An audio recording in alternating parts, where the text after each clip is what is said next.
My name is Monique May. I go by paddling my own canoe. I am Mi'kmaq Acadian on my mother's side. On my father's side, I am Portuguese, English, Irish, a mix. I am originally from Winnemagi, which is where Calvin is from, which is Cape Breton. And I live here on the unceded territory of the Little people, the Ganges, and the Esquimalt nations. And I recognize them and give my thanks to the lands that I walk on, as well as the land throughout Turtle Island that we walk on. Calvin Stevens. I'm from the unceded territory of Winnemagi. Just a dad. Don't really do too much. Well, I work every day and work about 14 hours a day on average. So yeah, I'm a hard worker, but I love politics. I've been studying politics and history since I was 16. Then I wanted to just say welcome. I really appreciate you coming on to Polly's Live. I think this is going to be a really informative conversation, and I hope that people will ask their questions and contribute. And I lift my hands up to you. Oh, thank you. Well, I never expected for anyone to listen to what I say. When I started this, I was just desperate and trying to bring awareness to the danger of pure polyap, and because I would do anything for my children. And so when I started, I was just trying to do whatever I can as a father to safeguard the future for my children. And now I'm seeing so many creators out there, and that I feel good enough now that I can take days off and I can just share videos that I come across that have valuable information, and brings me hope anyways, that there's a lot of fighters out there just like I am. The first thing on our list is debunking misinformation. Indigenous peoples were never conquered, and I think you wanted to speak to that. Yeah. Well, I think it's really important. Calvin and I had been talking, and there is such a misconception out there that Canada, we were conquered by the settlers. And that couldn't be further from the truth. And I speak from my own history. My people welcomed Champlain onto the territories. They looked after Port Royal. We're going back that far, and helped them survive. And Calvin, do you want to follow it up? Oh yeah. No, I always see those comments on my TikToks, and it's a little bit of ignorance and a lack of education in society. Luckily, I don't know how long it's going to last, but Nova Scotia passed a piece of legislation, I think it was about 5 years ago, that was going to be mandatory that we teach treaty education in schools in Nova Scotia. That hasn't been implemented yet. Why? For some reason, I don't know. But if we did treaty education, it would educate a lot of people that there is a difference between treaties of peace and friendship and peace treaties. And people would realize that the Mi'kmaq people, nor any North American First Nation tribe, was ever conquered. To conquer somebody, you must beat them.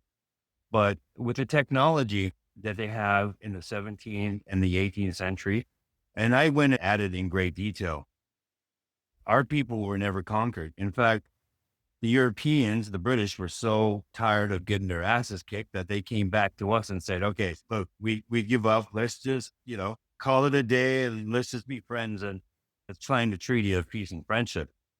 So when you talk about treaties, there's peace treaties. Peace treaties are forced treaties when you conquer a person. Now, I've traveled a lot with my kids because I believe education is the key to expanding the mind. So we've experienced cultures with First Nation societies that have been conquered. In South America, the Spanish were very brutal. So a lot of the tribes are conquered. They're nowhere as advanced as we are as a society, as First Nations in Canada.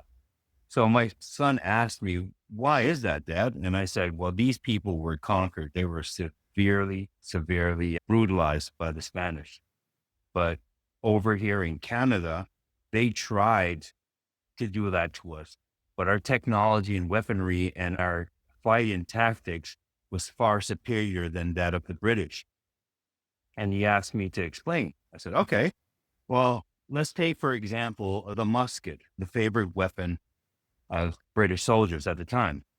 The musket's reloading time is one bullet for every 30 seconds. And that's with a trained soldier. So you'd have to be in training for at least 6 months to be able to do that.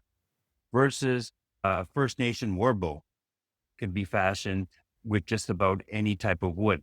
And that had a firing rate of 6 arrows for every 3 seconds. So when you compare the firing rate of muskets compared to bows and arrows, there's no comparison. Also, the musket had a firing range, an effective firing range of 25 yards. And that's just an effective firing range. It doesn't have any accuracy range because the musket balls would go all over the place versus a bow and arrow that has an effective firing range of 150 yards. So all our people had to do was stay well away from the Europeans and just keep shooting arrows off at them. You know, it's a matter of firepower. Firepower wins. And so you also have to look at the British soldiers. They had to be trained. They had to be brought here. They had to be trained to battle in wars against First Nation. With us, with our technology and our weaponry, any kid or any young lady can pick up a bow and be just as effective as a warrior. That was the beauty of it too. When you look at the different technology, just on that aspect of it, the Europeans had no chance. Also, the Europeans had a tendency to line up in formations for battle. Basically, you're lining yourself up to be shot. Well, the First Nation people weren't that stupid. So we wouldn't line ourselves to be shot. We would practice guerrilla warfare and we would come out of the woods, attack, and withdraw into the woods. Come out, attack, and withdraw. So this effectively stopped European from waging an all-out war on First Nations because they couldn't get us. We would attack and then run. This tactic was also parroted by the Canadian military that if we had any kind of invasion, that they would practice First Nation guerrilla warfare and practice that strategy of fighting. The Viet Cong did the same thing in Vietnam. And the Americans would say we won the war, but the Viet Cong would tell you something different. And then I looked at the technology of warship. Well, some people might say we won the war on the water. No, just in my area here, there was the Battle of Antigonish, where a fleet of First Nation canoes, small birch bark canoes, took over a British warship. They forced it ashore and they took capture of the captain and the military personnel. So how they did this is, if you think of a British warship, they have cannons mounted on it. Those cannons have an effective firing range of 300 yards, okay, which is a pretty fair distance. So logically, you would see a birch bark canoe coming off the horizon, you would start firing on it, then you would win the battle. Yes, but our people weren't that stupid. They would hide behind coves, and when the ship came into view, they would attack and swarm the ship. And so these cannons only had a 30-degree play from left to right. And with that 30-degree play from left to right, there was a lot of blind spots all around the ship. So you had to be close enough to these British warships to cancel out the cannons, but far enough from the 25-yard range to be safe from the muskets. And our people, how far was their effective firing range? It was 150 yards. So our people stayed from far away enough from the ship and in the corners where all they did was pick them up one by one. And if they need be, they would set the ship ablaze. So there was nothing the British colonists can come up with that would beat First Nation warriors, especially the Mi'kmaq. So with that being said, we were never conquered. General Cornwallis in Halifax was set out to eliminate the First Nation problem here in Nova Scotia. He enacted a law that paid, I think it was 5 cents for every First Nation scalp in Nova Scotia. But he quickly found out that we weren't going anywhere and he wasn't getting to us. Years went by. Anybody that came out of the Halifax fort, Fort Citadel Hill, never came back because all our people were stationed all around the Halifax Basin. Eventually, he was recalled back to Britain, and then somebody else was sent to make peace with us. So, I really hope the rest of Canada understands that we were never conquered. And that's why our treaties are so powerful to this day. We were not conquered. That's why the treaties still stand today. And that's why we have to fight for our treaties. We have to know our treaties. Standing up for our rights as Indigenous peoples starts by learning our own treaties because we do not want the government, and it remains to be seen who that's going to be, coming in and trying to conquer us through our treaties.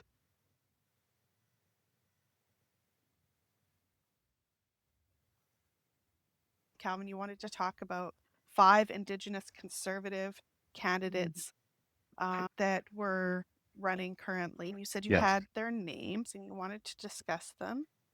Yes. Billy Morin, I think that's how you pronounce his name. Edmonton Northwest, Ellie Ross, Tikana, Woolly Valley, Jem Lemery, that's Churchill River, James Arnett, Nunavut, and Mark Dayton, and that's on Maple Ridge. So these people are running for the Conservative Party. The Conservative Party is dead set on getting rid of First Nation rights. So at first, it's discouraging to see First Nation people running for the Conservative Party because when I knew the federal election was coming soon, and so I wanted to run in the federal election just to unseat Jamie Batiste. I knew it would be an easy win, but I jumped through all the hoops. I spoke to the Conservative representative here in Sydney, Cape Breton.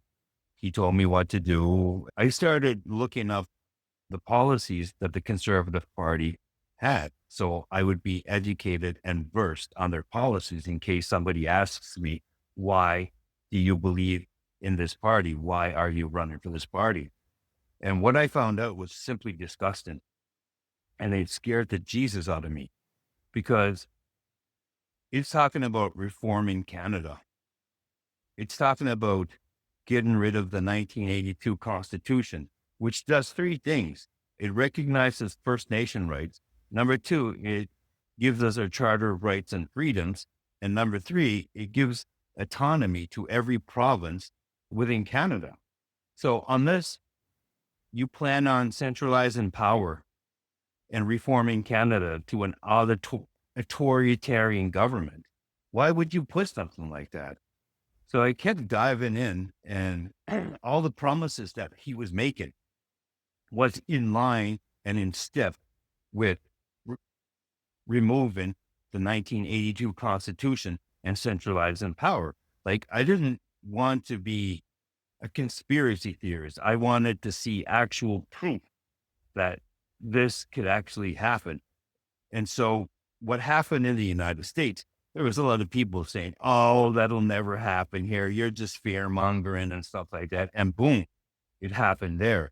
And that raised a lot of red flags in my head. And I said to myself, I could never run for a party that's set on eliminating basically democracy and First Nation rights and independent provincial rights within this country.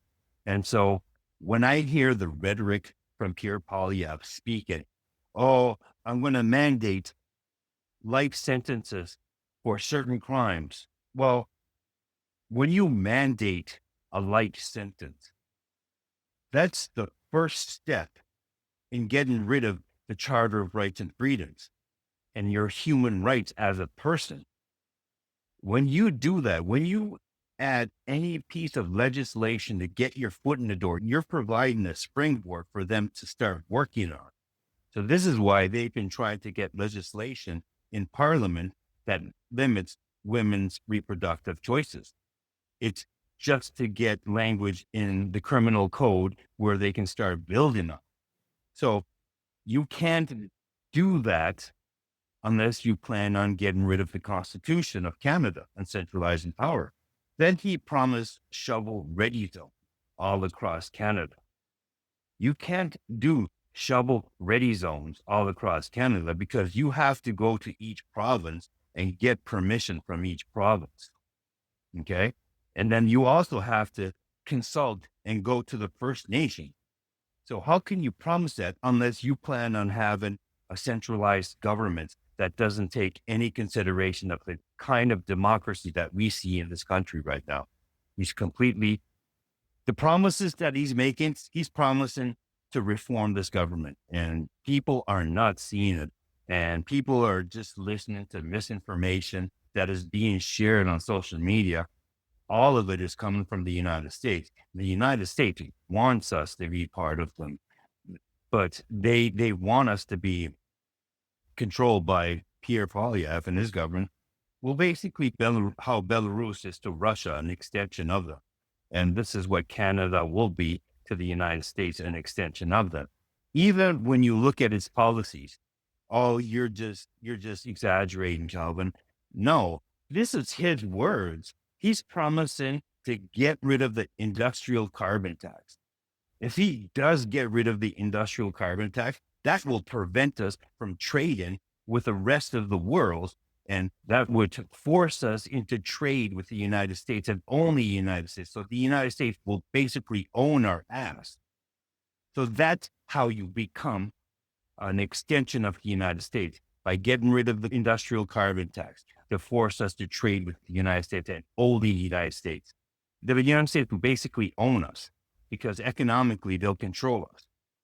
There's a lot of things, even small patterns. Like I was looking at the different countries, and this playbook isn't unfamiliar. It's not uncommon. I mean, it's happened to every country in the world because I follow the world markets. It's just a hobby of mine, right? Because I like to fantasize. Okay, I should be betting on this and I should be betting on that, the stock. And so I always follow world events.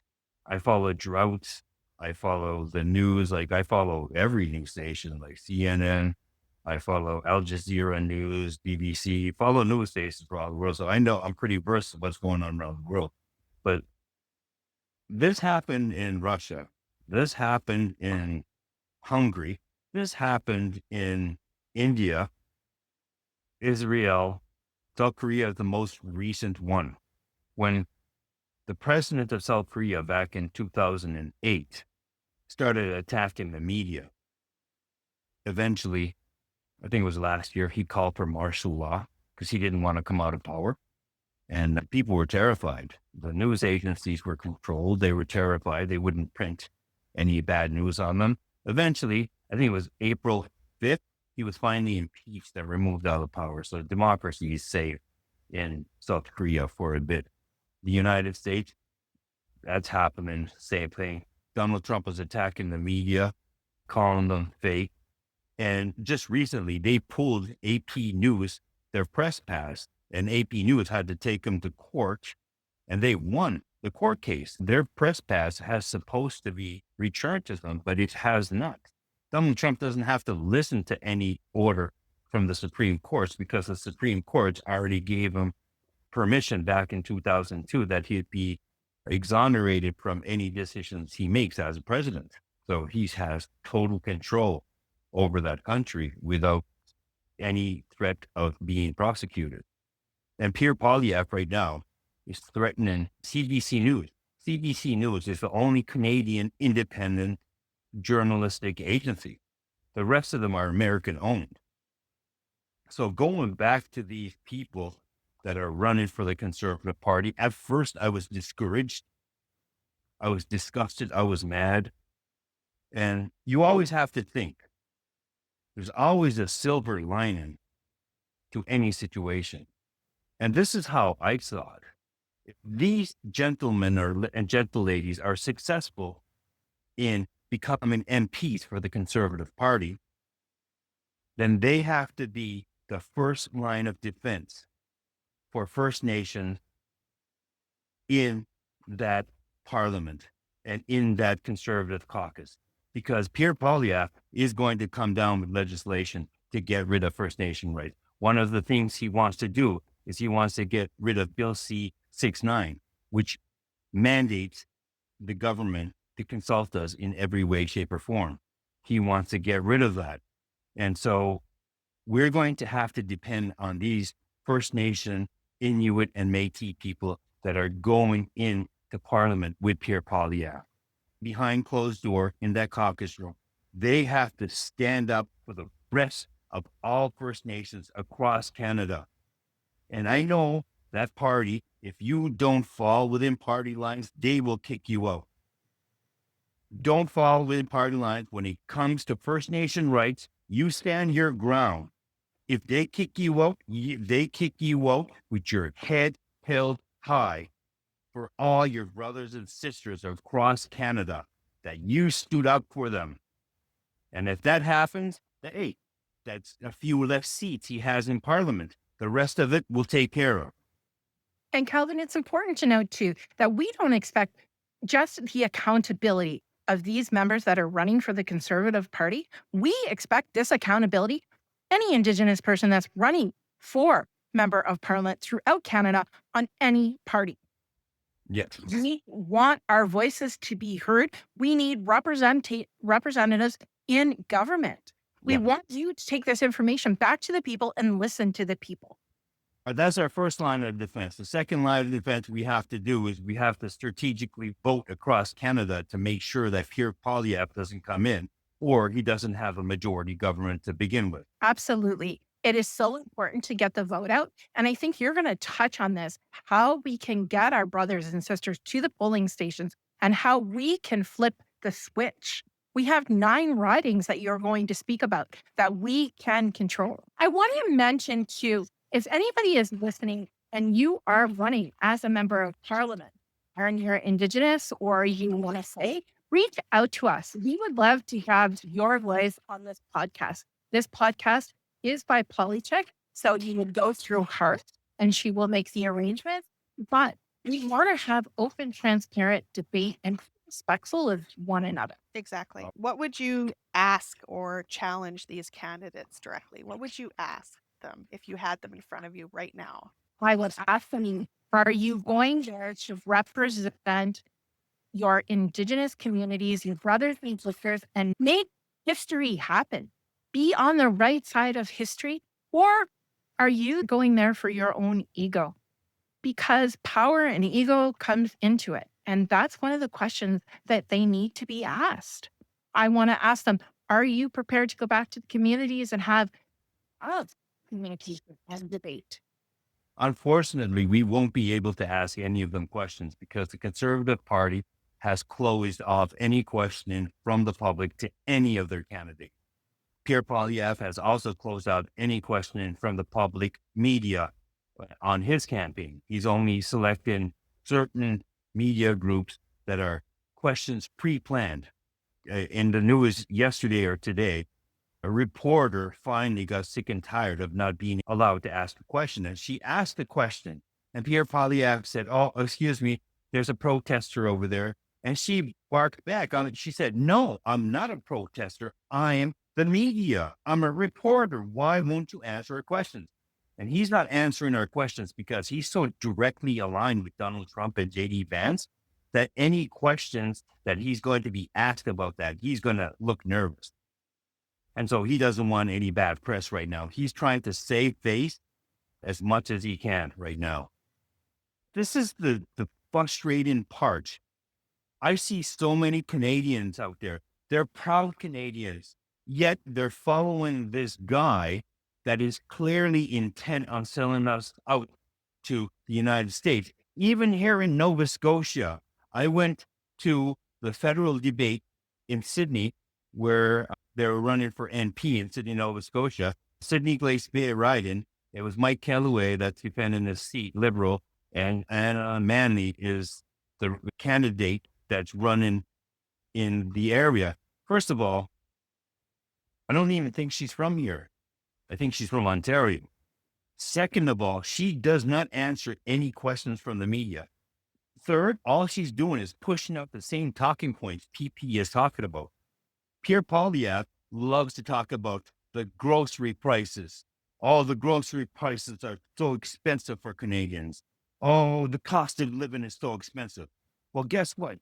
The Trudeau government put forth legislation that was designed to lower food prices and to address the cost of living. But because you had a minority government, everything was blocked by guess who? Pierre Poilievre and the Conservative. Everything that Canadians are complaining about right now is a direct result of the Conservative Party preventing Canadians from getting its help. So he can use it as talking points. So he's fooling all Canadians right now. He's talking about food prices and grocery prices. Well, he stopped that from happening. He stopped the government from helping you.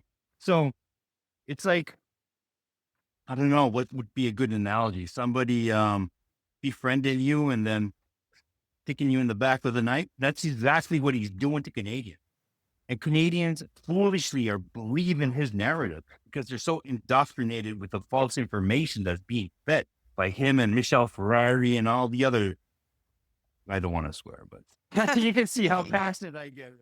Trump did the same thing. Like one of his campaign promises was to lower grocery prices, bring the price of eggs down. And then as soon as he was elected or as soon as he won, nothing happened. In fact, the prices went up, they skyrocketed. And then he said, well, you just got to take a little bit of pain now.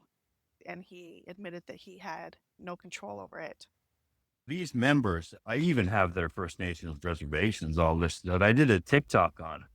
So there's 9 of them.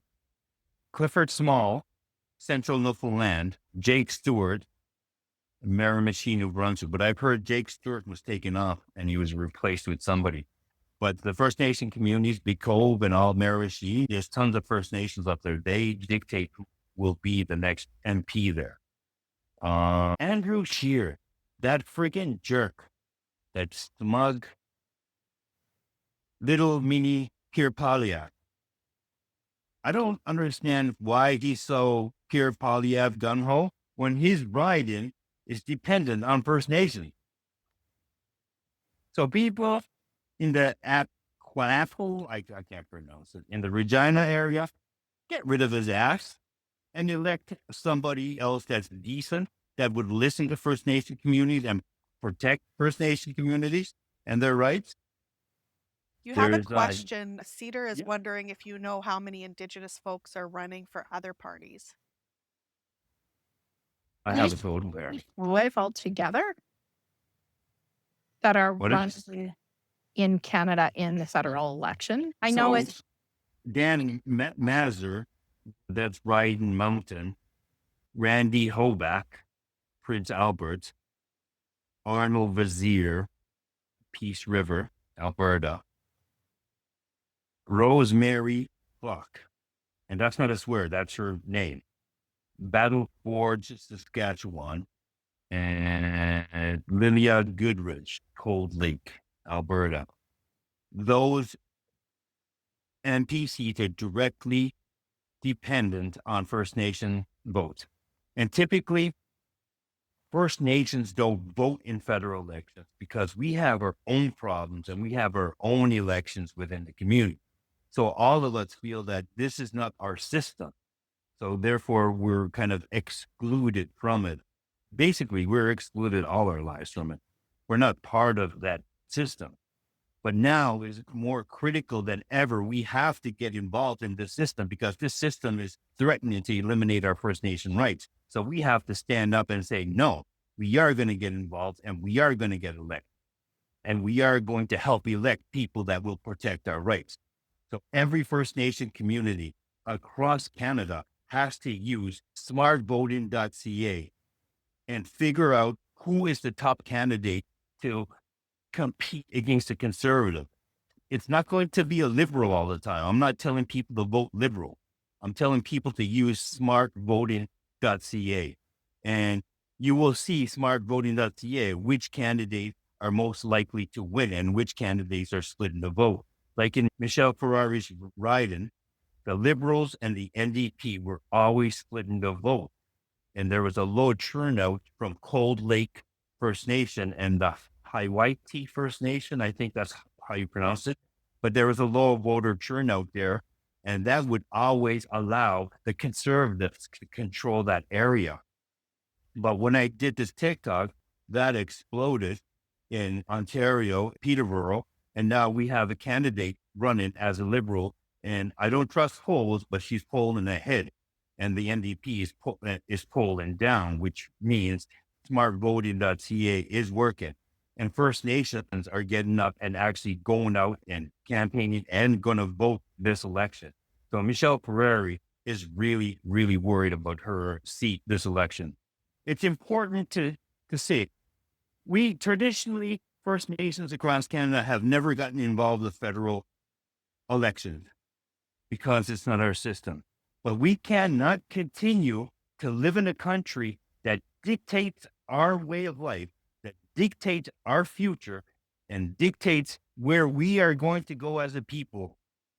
We can't allow another government to dictate what's going to happen to us First Nations. We have to stand up, get in this election, get involved in votes, and vote for people that are going to protect us. But next election, let's make a party or rebrand the NDP party and have a First Nation component. We should be sitting at the table making decisions directly for this country. Why? Because we are the original people of this country. Why shouldn't we be at the table making decisions for this country?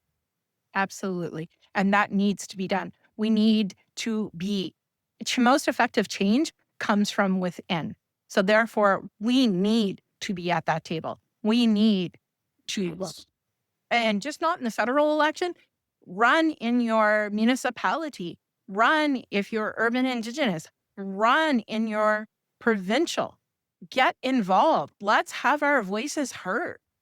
Yeah. Not only that, let's have our voices heard, but let's start taking action Absolutely. and start contributing to the direction of this country, because that's all about reconciliation. Reconciliation is about moving forward together.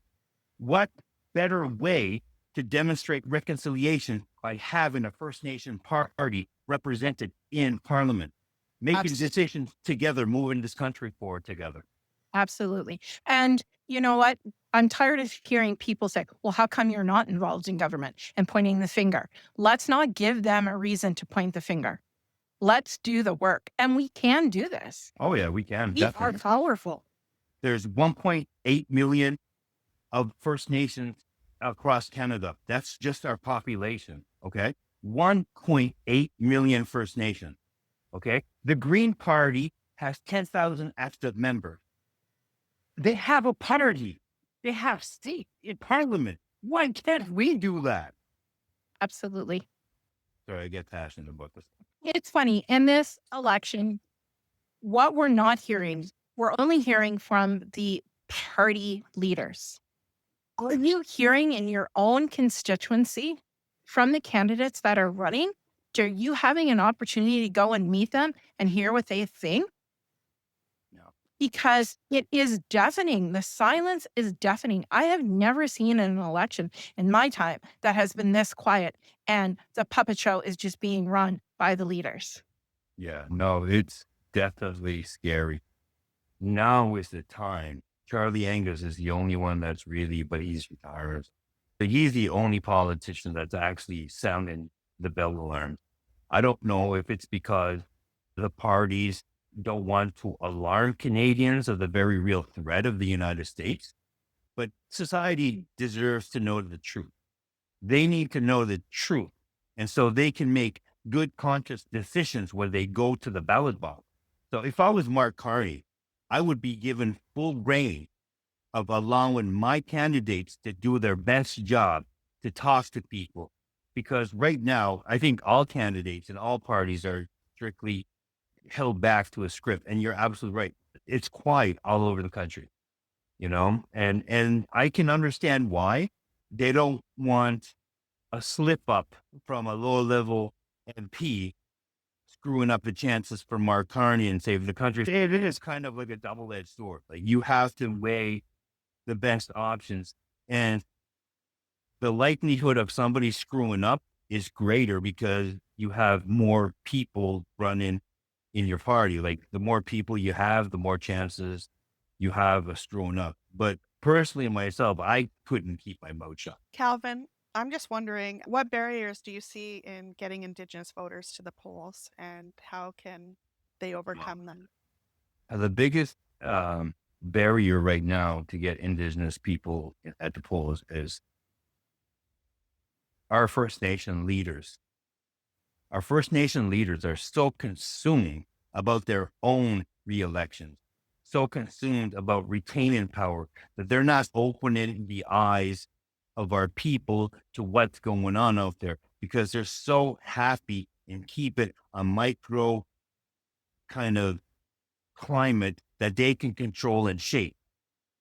The other biggest factor that prevents us from voting is because for, for generations, we have not been part of that system. Our voice never mattered because we didn't realize how critical we were in some ridings. You know, our voices actually mattered. And really, the system has really prevented any information to come to us to know how critical and crucial we are in person. If it weren't for Mark Eiking being so loyal and so dedicated to this community as an MP, he was the MP for Cape Breton, Victoria for, geez, as long as I can remember. And he always had an ironclad seat. No one can ever knock him out. Why? Because he was smart. He came to this community and he told them, hey, look, guys, you guys help me out. I'll help you out. And he began opening the eyes of a lot of First Nation people. But there's still a lot of First Nation people that don't see the benefits of having MPs as First Nations because we're so consumed with our own life. We have issues of poverty. We have issues of drug abuse. We have issues with alcoholism. We have issues with Micmac family or children's services. You know, we have a lot of trauma. Don't forget our missing and our murders and our Indigenous gender women. So violence. we have a lot of trauma to deal with. So as a human being, how can you begin expanding your mind and looking outwards when you have a hard time even looking within yourself? You know, that is the biggest barrier that is with First Nation because we're basically running on survival.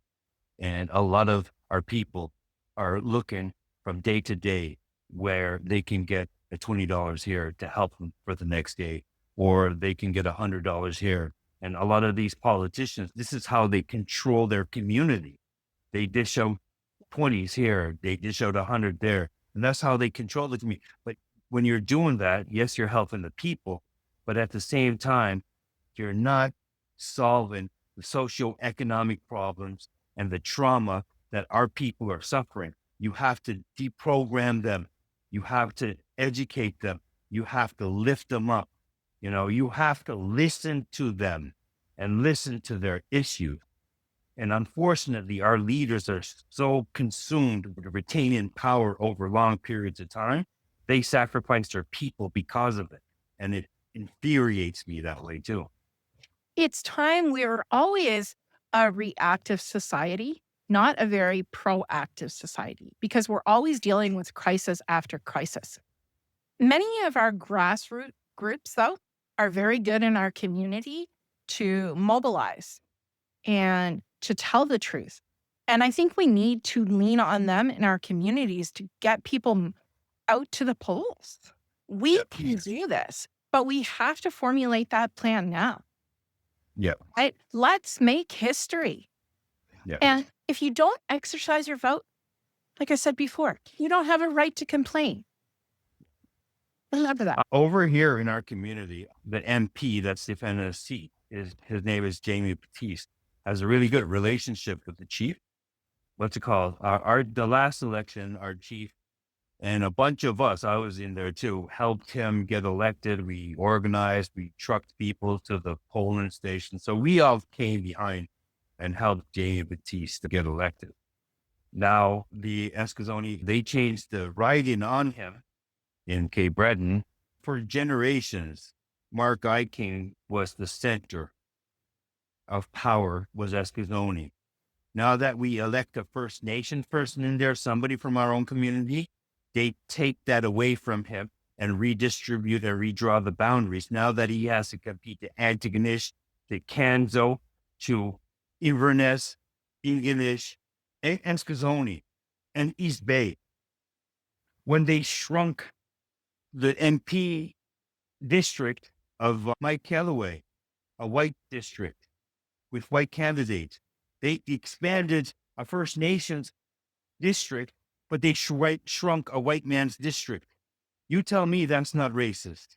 That is directly designed to take Jamie Batiste out of Parliament because they knew they couldn't take out Jamie Batiste on a fair election with Escazoni backing him.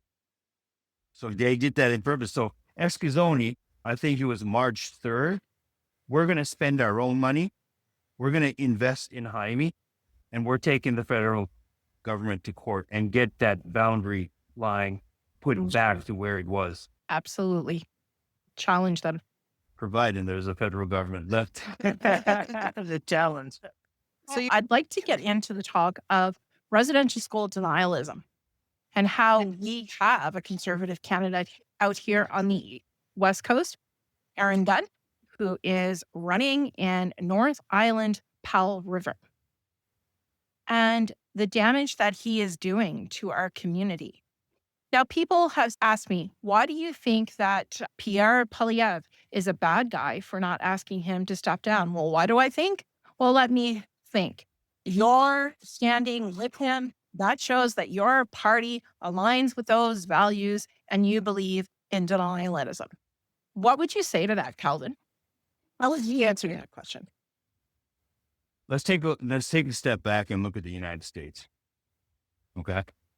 The United States, they were not for DEA. They were all about changing their education system. You're teaching the woke curriculum.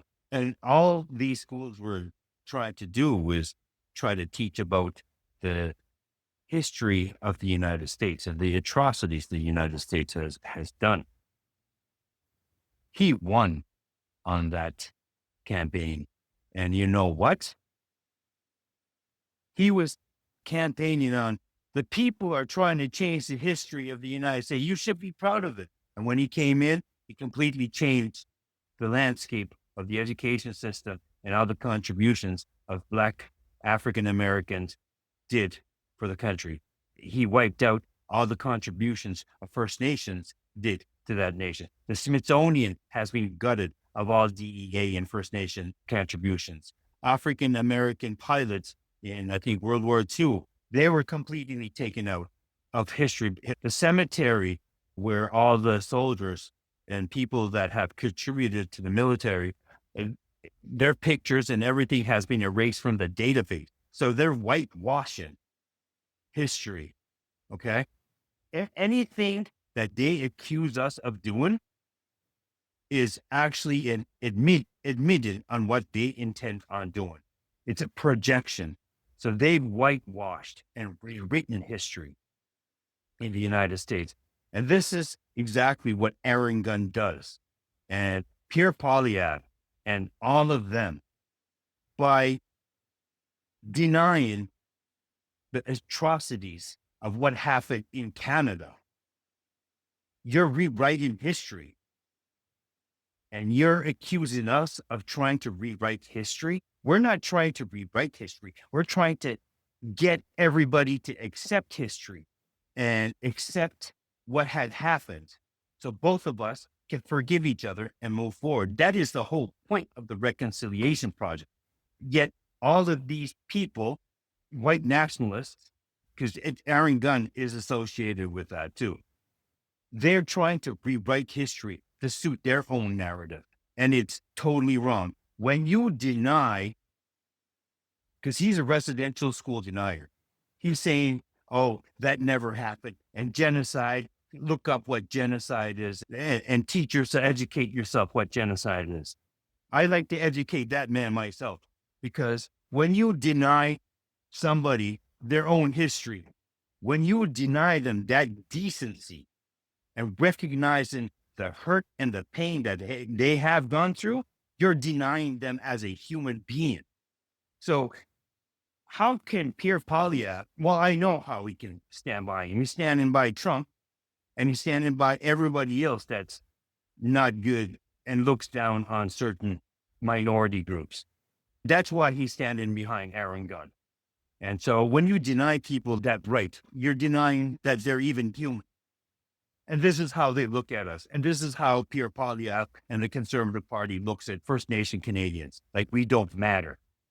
Absolutely. The harm that they are bringing to our survivors that are trying to heal by bringing up this denialism over and over again is enough to cause somebody to go into crisis. And I lift my hands up to our survivors. My son, who is Inuit, he is the first generation not to have gone to a day school or a residential school. Sorry, I don't mean to get emotional, but this is deeply, deeply personal. So maybe I don't apologize for being emotional. I wear my heart on my sleeve. There's no need to apologize. This is how you express yourself as a First Nation woman. And this is what rest of society has to accept. We have feelings too. I'm 46 years old. When the Indian Day School left this community, it only left it by name. We still had the same principles. We still had the same teachers. We still had the same curriculum. I was forced to learn French. I was duct taped to a chair. I was slapped in the face so hard I saw stars in grade 6. And I can never get compensation for that, nor do I care, nor do I want it. But nobody will ever tell me what my past is, and nobody will deny my past and how it affected me. I will never allow anyone to treat me that way again, nor my children. This is why I am so aggressive. This is why I don't take any shit from anybody. This is why I am who I am today. It's because of the pain and the suffering that I have suffered as a child that I never suffer again.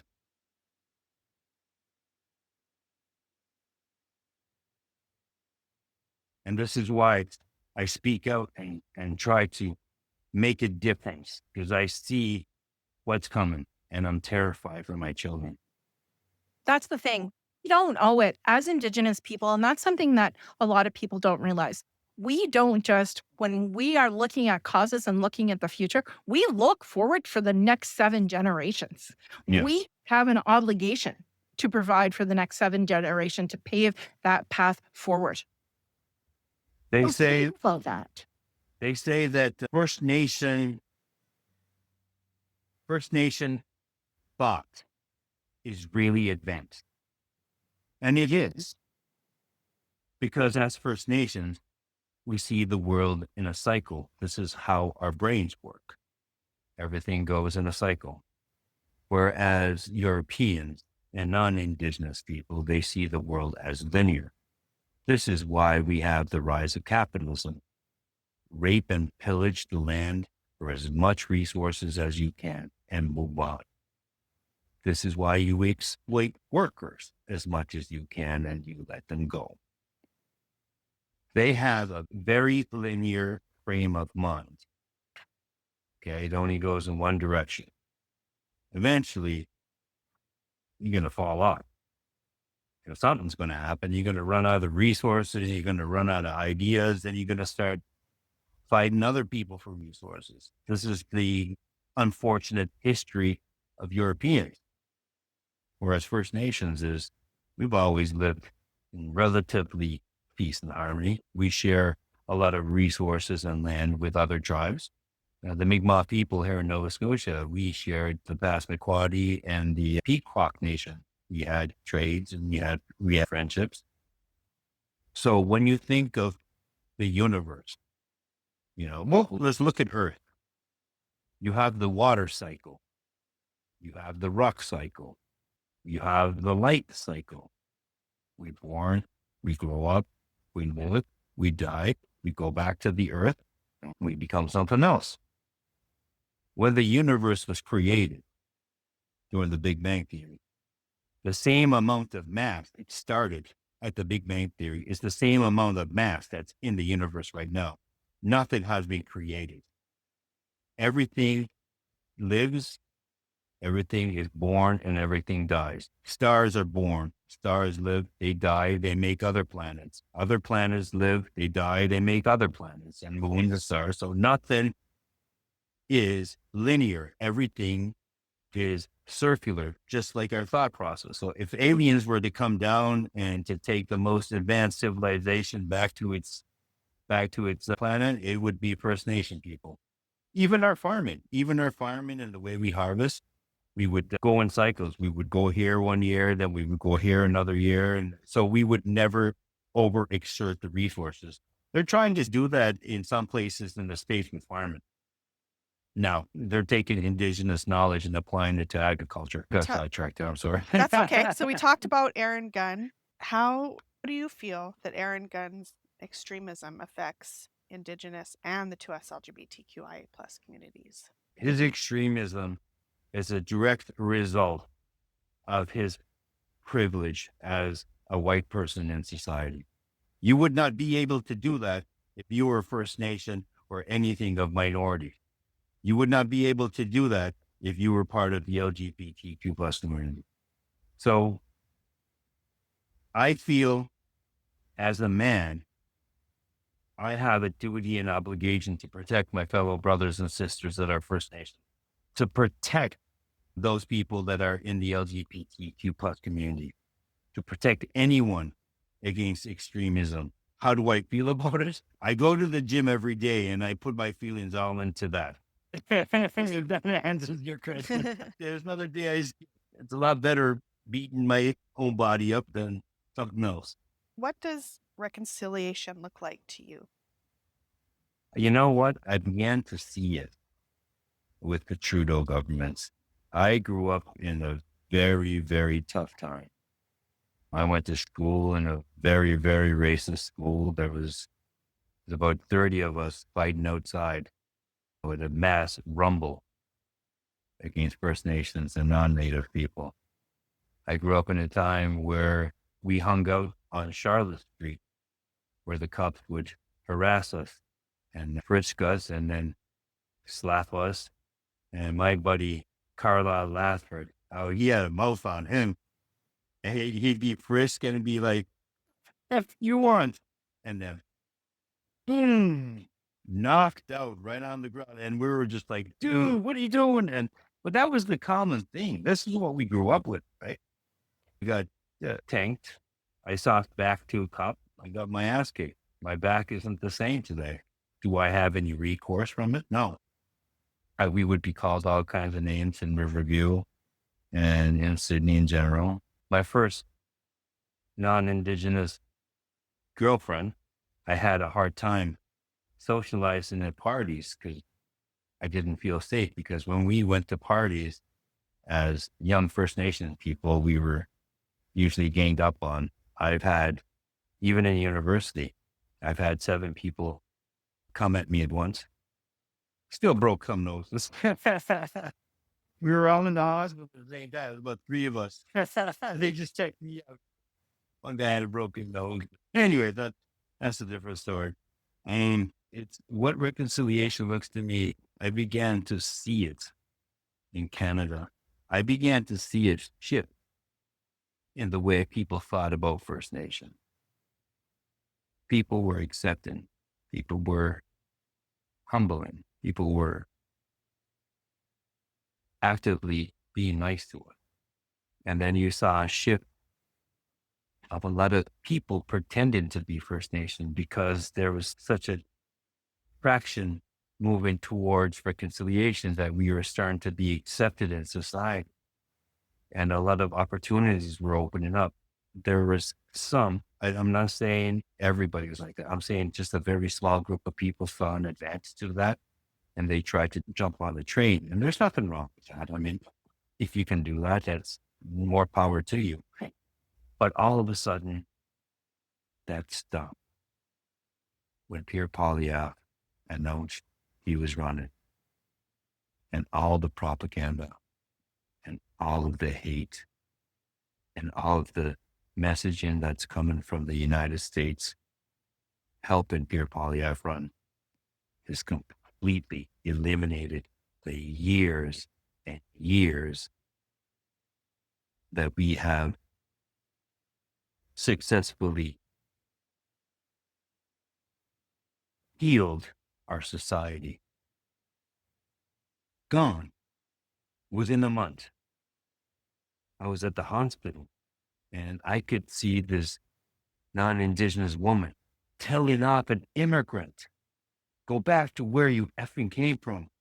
I'm like, I've never in 30 years have ever heard another person utter those kinds of words in public before. I haven't heard it since I was in high school. Again, I'm at the mall. Although I wish they'd go back to their own country. And I'm like, dude, I'm Indigenous. I'm thinking in my head, right? I'm First Nation. I can say the same thing about you, but I'm not that ignorant, you know? And the level of hate that man has brought on, it's intentional. It's meant to divide and conquer us. What real reconciliation looks is a man like Mark Carney. Mark Carney, yes, Pierre Poilievre and his team tried to get First Nation to go against Mark Carney. They brought out his father that was a principal at these schools. Mark Carney got up and he said, yeah, that happened. I love my father, as any boy should, but I don't share my father's values. But it's important that we recognize what has happened in Canada. And it's important we don't forget and we move forward together. That is true reconciliation. That is what Canada needs, not only for First Nations, also for immigrants, every ethnic minority, whether it's you're Black, Chinese, Japanese, whether if you're Mexico or whatever immigrant that you are here. I know there's a lot of Jamaicans in Canada too. It doesn't matter where you're from. The person that's going to look out for the best interest of Canada and moving us together forward is him. This comes from a man that wants to bring people together, both non-Indigenous, white people, Black people, every race and color, and move them forward. That's what reconciliation is all about. Because when you look at it, we are all treaty people. We have all benefited from the treaties of peace and friendship that our ancestors signed. I benefit from them. The Black person down the street benefited from them. The white person down the other street benefited from them because those treaties allowed us to work together to survive in Canada and build what Canada is today now. That was very well said. Paddling my canoe, your thoughts? Reconciliation to everyone means something different. But for me, it is about doing the work. It's not just saying the word. That's one thing that I really get caught up.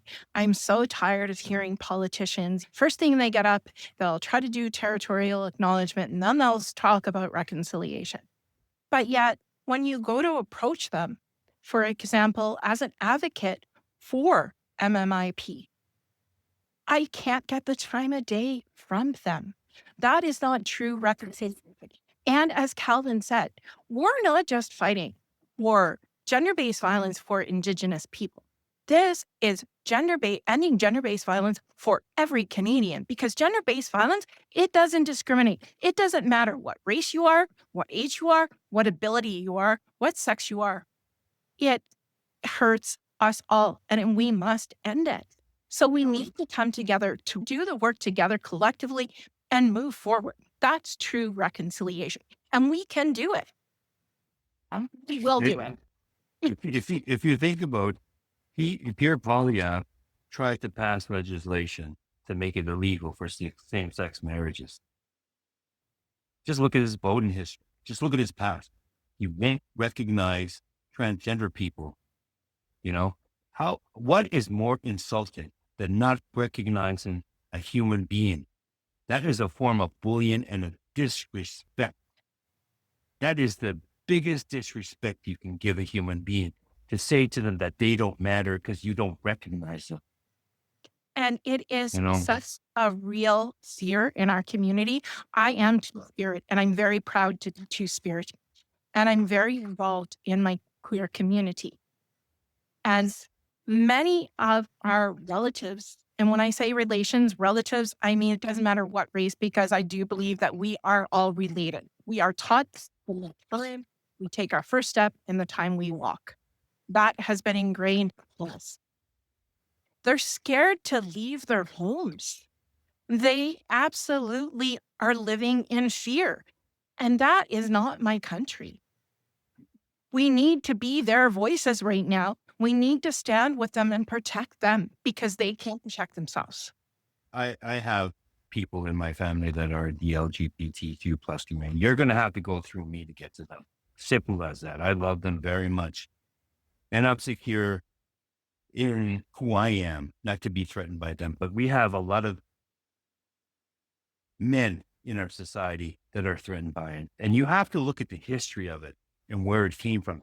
And this is part of the genius of Jordan Peterson, Joe Rogan, Andrew Tate, Pierre Poilievre. They're capitalizing on the insecurities of men in our society today. I'll explain to you how. When you look back in history, we had the civil rights movement in the United States and here in Canada too. So a lot of white Christian men felt like they lost a little bit of perceived power. Then we have the feminist movement. Again, we had another decrease of how white Christian men felt like they were losing power again. They were losing perceived power. Then we had a whole generation of technology change. Now everything went onto the computer. So males weren't out there being males in life. They weren't socializing. They weren't developing those social skills. They were getting their validation from the computer. And fast forward to today, we have a lot of those man babies, I guess you would call them, try to find partners of the opposite sex. And the opposite sex are saying, no, that's okay. You do you. I'm not interested. So we have a large generation of men that are angry at women because of that. So they've been slapped in the face 3 times of their masculinity. The civil rights movement slapped 1 time. The feminist movement slapped another time. And then the whole technology changed and they want to get women now. They get slapped again. So they're angry. And there's nothing that sells and attracts people more than anger. Why do you think fights outside on the res or anywhere? Oh, there's a fight. Everybody's running to go see the fight and stuff. Right? It attracts people. And Jordan Peterson, Andrew Tate, and Joe Rogan have capitalized on it monetarily for money. And that's why they have such a large following. They're speaking to all the insecure men that are angry with themselves of their inadequacies. And they're targeting it on victims like the LGBTQ plus community, targeting it on strong women and their reproductive right. And they're also taking advantage of weak men as indoctrinating them into the conservative platform as a conservative tool to prop them up. It's actually pretty damn smart psychologically when you look at it. So from a psychological aspect, they successfully manipulated men and that masculinity. And they give them a father figure like Jordan Peterson, Joe Rogan, and all them guys, like, you know, and the guys that haven't worked this hard days work for themselves. It's been capitalized. The men in society, we have been capitalized and we have been hijacked by toxic masculinity to suck money from us and give it to Jordan Peterson and Joe Rogan. We're not comfortable in our own masculinity to be independent, to be comfortable who we are, as we are present. We have to find validation from this guy that's sucking us dry of money. And then we have to find validation from Pierre Poilievre telling us it's okay to hate. It's okay to disenfranchise these people. It's okay to hate these people because you're a man and this is what men do. Like, no, this is wrong. It's absolutely absurd if you're a decent human being. Yeah, I was raised by my grandparents. I was raised by my grandfather. He fought in World War II. He always taught me, you speak up for those who can't speak for themselves. You defend those who can't defend themselves. And you help those who can't help themselves. And that's gone in male society right now. And it's unfortunate. What would you say to allies that are watching this right now? What is one thing they can do today to support Indigenous communities? Every single one of us have to be influencers. Every single one of us have to contribute into battling the misinformation that's coming in from the United States and from the conservative team. If we don't do that right now, it's not going to matter. Our future is not going to matter. Our rights aren't going to matter. The LGBTQ plus community's rights aren't going to matter. Female rights aren't going to matter. First Nation rights aren't going to matter because we will be owned. So right now is your only chance and opportunity to get online, to help with the misinformation that's being spread across the internet. It's propaganda. And we don't have bots. We don't have the resources or the money to combat these people. But there's a lot more of us in Canadian society. There's a lot more First Nation people. There's a lot more women, and there's a lot more LGBTQ plus community than any bots that they can create. So all of us have a responsibility to flood social media, with the truth of what this man is all about. And that means every single one of you that's watching right now, you have a responsibility to your own people. You have a responsibility to your own community. You have a responsibility to your own loved ones and this country. You start going on the internet, you start going on social media, and you start spreading the truth about this man, or we're not going to have anything left. Here, here, Calvin. I absolutely agree with you 100%. And to our allies, I want to say, please join us. Walk with us. Don't speak for us, but ask us our questions. Uplift us. We want to work together. We can do this. I also want to say to everybody, this is a crazy time. Everybody is feeling overwhelmed. I want you to know that you're not alone, but I also just want to give you a piece of advice. Stay grounded. To get out in nature. Touch mother. It is so important that we stay balanced and we stay grounded.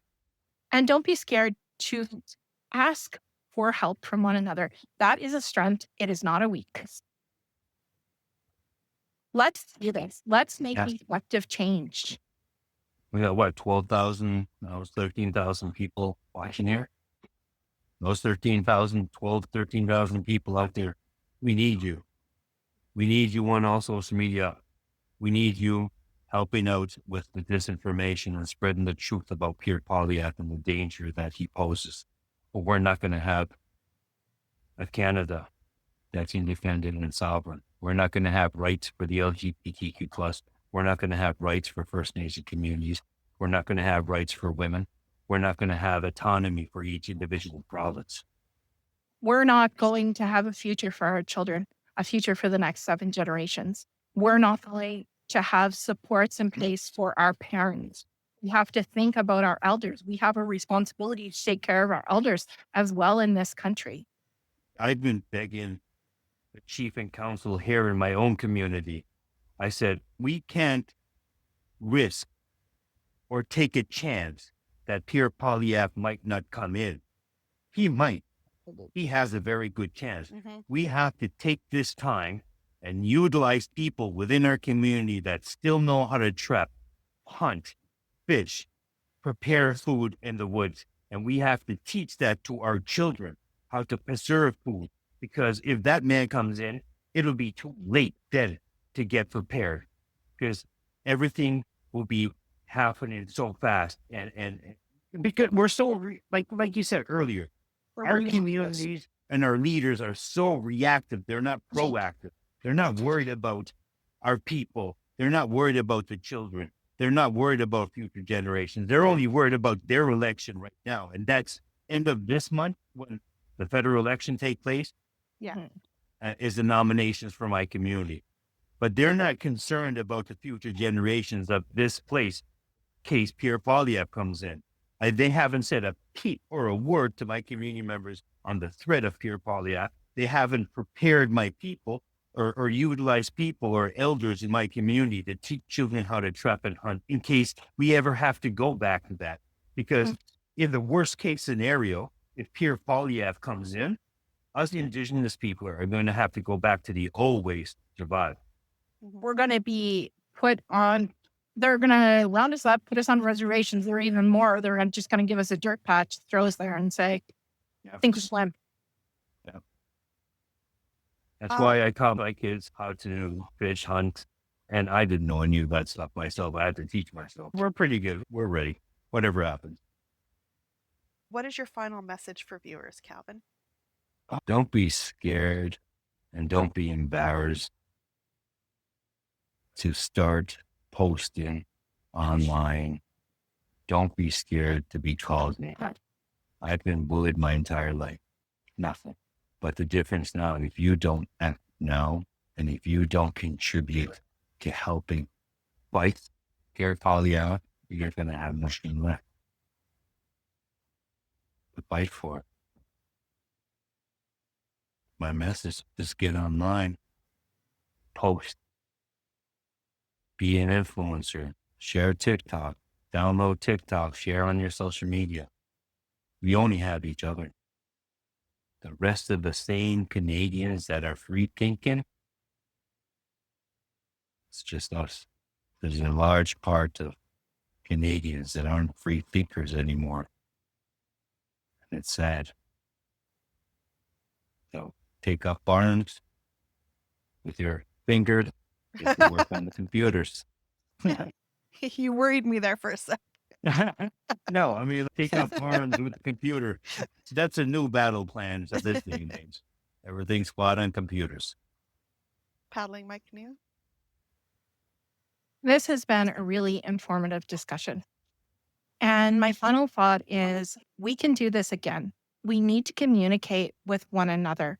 We need to be proactive. And this is a start on being proactive. If you have questions, reach out to us. If we can help you and mobilize how to get people to the polls in your community, we can talk about that. And just not from an Indigenous perspective, but from a Canadian perspective, we are all in the same game. We are fighting for our sovereignty as Canadian people. And what really scares me, and people are saying, we do have to look at what's going on in the States. It's not just about Trump wanting our minerals and our rights. He wants our North. And as I've said before, my son is a Nook. And yeah, I know we're trying to fight this battle by keyboards. I will defend my country. I was in the Canadian Armed Forces and I have signed my waiver to always defend my country, and I always will. And I know that there's so many of us out there that are in the same minds, but right now we're going to fight it with our words. We're going to have the hard conversations, not be scared. There's no right answer or no wrong answer. Guess what? We're human. We're going to make mistakes as we're talking to people. But what we need to do is put our egos aside, agree to disagree, and try to find common ground. We need to put humanity back in our country. We need to offer that hand up, and we can do it. And my last piece of advice is just we have to watch for our own mental health. So please make that a priority. Like I said, get out, stay grounded, and reach out for help if you need it. And I send you much love and many blessings. And I look forward to hearing what you have to say. So, and Calvin, thank you from the bottom of my heart. I raise my hands to you. I raise my hands to Polly for knowing that this was such an important message to share with our communities, with our brothers and sisters, and with our allies. And I look forward to seeing where we go from here. We've got a political party to start there, Calvin. I'm just glad somebody's listening to me. I've never thought anybody would bother to listen to me. When I started these TikToks, I was just in desperation to try to do something as a man for my children and their future. Now I'm still in disbelief that people want to listen to me. You know, and I don't know how to take it, I guess. I don't know. Yes. I appreciate you and paddling my canoe. I am so honored to share this space with you. And thank you for your time today, for educating and giving your perspective. You're both very awesome.